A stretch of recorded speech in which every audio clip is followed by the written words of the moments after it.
I wasn't sure who I was going to be speaking to today, whether it was going to be you, Archie, or your friend Jazz Emu. Or the monster, yeah.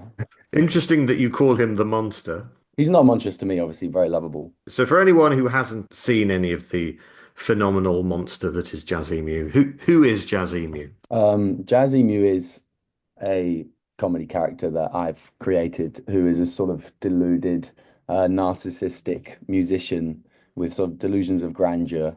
He thinks he's far cleverer than he is. He sort of thinks he can get away with anything, and he very rarely does. And I think he was sort of inspired by lots of big kind of comedy characters from the 90s and noughties that I loved watching. You know, big comedy actors like Jim Carrey and Mike Myers and Catherine Tate and all these people sort of liked these big over the top characters. I always loved doing those kind of people on stage. And I think this character he really kind of came from the music. I think I was writing all of these songs in my bedroom, sort of trying to do sincere songs, and they all came out through this weird sort of lyrically bizarre lens. So I sort of lent into it. So they started off as sort of a genuine attempt to write pop songs, was it? And then Oh yeah, I was mainly doing it for music production, sort of trying to copy people that I love listening to at that time. This was about 10 years ago, maybe. I was getting very into music production, and I was started writing these songs. And at that time, I was really into sort of upbeat kind of, I guess neo soul-y kind of things, like kind of electro funk kind of stuff. And I started writing lyrics, and yeah, they came out whatever this is. they came out comical. Who They knew? came out comical. They were came out risible. You mentioned the influence of 90s character comedians. In I think your latest video, Easy for Me, there's a cameo by one of them. There is. We managed to get Harry Enfield to come and do a little cameo, which was really fun. It was kind of amazing watching him do it in the room. Actually, we only, we had him for maybe 2 hours. The joke was that Jazzy Mu's brain is so perfect that it makes his therapist give up because he can't. There's no point in doing therapy for anyone anymore.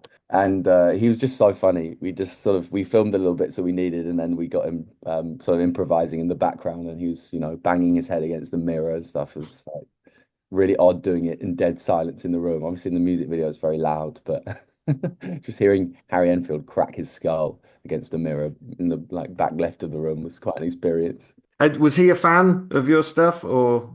He's been really nice about it. He came to see the show in Edinburgh, and he really liked it. And we knew that he'd seen it and enjoyed it, so we just sort of sent him an email, said, would you be up for doing this? He said yes. Your show is called Night Fever, That's right. but night with a K. Yeah. Was that just to avoid being sued by the Bee Gees estate or? Yeah, you know what? I was originally the poster was going to be very much leaning into the Saturday Night Fever aesthetic, but yeah, I actually think we thought there was too much going on, so we stripped it back. But yeah, it's called Night Fever. It's about Jazz Emu trying to go and secure his knighthood. He's been dreaming of landing a knighthood for a long time, and he's playing the Royal Variety Show, and he thinks this is his chance to get in front of the king and bag his knighthood. Are there songs there that are attempting to curry favor with the royals or? There are a couple, yeah. There's sort of some new songs that I've written just for the show. There's some old sort of bangers from the internet that I wanted to sort of cram into the show in some way. So it's kind of a jukebox show and a kind of best of, but there's a bunch of new songs that I've written for it too. I'm trying to think. I've seen like Flight of the Conchords and I've seen Weird Al Yankovic live, and it does differ from like a comedy gig because it's more akin to a music gig because the fans they want to hear the hits. It's not it's not like a comedy show where it's like we've heard this before, we've heard this routine before. You can still Yeah, do the big songs. it does sit in that interesting space, doesn't it? Comedy music. I went to see Flight of the Conchords when they did their show in the Hammersmith Apollo, however, like 7 years ago, I think now. And yeah, they had basically an entire section of encore where everyone knows every single joke. Everyone's, saying the joke before it lands as sort of like a competitive thing. And people are still laughing. They're doing all Yeah. those. It's kind of, it's just interesting seeing them do it. Has that started happening to Jazz Emu yet? Are people singing along? There's maybe occasionally like two people in the front row who know every single word. And then it's a little distracting for the people behind them who are like, what is this? What have I been dragged to? Do you feel like people have dragged to your Oh yeah, gigs? people get Surely. dragged. Yeah. People get dragged. Yeah, you can sometimes you win them over, but there's, you can see if they're won over by the arms slowly sort of moving apart. But And what would Jazz Emu think about those people? oh, he wouldn't even notice them. Or he would assume that they're sort of studying him closely as a sort of, out of respect, I think. You say about Jazz Emu, he's deluded and he thinks he's bigger than he is and he's getting away with it. But he is getting away with it and he is massive on social media. So Yeah, has yeah. he turned into the thing that you're parodying? Yeah, I guess he has. I guess that's the reason why he can get away with it because he's like managed to secure himself an audience now.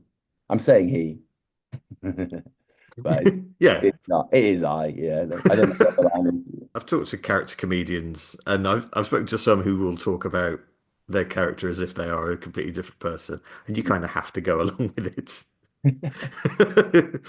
Necessary psychologically, I think. If you're if you're in the moving into the character in and out all the time, to be like, well, this has nothing to do with me. Yeah. So what's he up to today? Probably something terrible. You mentioned your comedic and musical influences. Are Jazz Emu's musical influences the same, or is he? That's a good question. I guess how I imagine it is that he's sort of from his own universe, where m music doesn't really sound the same. The history of music is kind of different, I think. That's slightly how I imagine it. There's like people that I did a bit, I did a bit once where it was like Jazzy Mu's biggest influence, and he's this act called Gorb Gundlebury, and he's like this really odd looking sort of. I got it off a 70s vinyl cover, really odd guy in close up that I sort of edited in Photoshop. And he's sort of this bearded, kind of grotesque guy, and he does songs exclusively about biscuits. Yeah, wide, Well, wide jaw, wonky eyes. He's kind of fascinating. so you're at the town hall on the 12th of March. Have you gigged in Birmingham much before? I've never gigged in Birmingham, but I'm excited to come to the town hall. It looks amazing. It's It very is. grand. It's got Yes.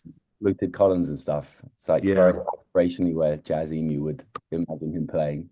So it's Wednesday Night Fever with Jazz Emu at the town hall on the 12th of March.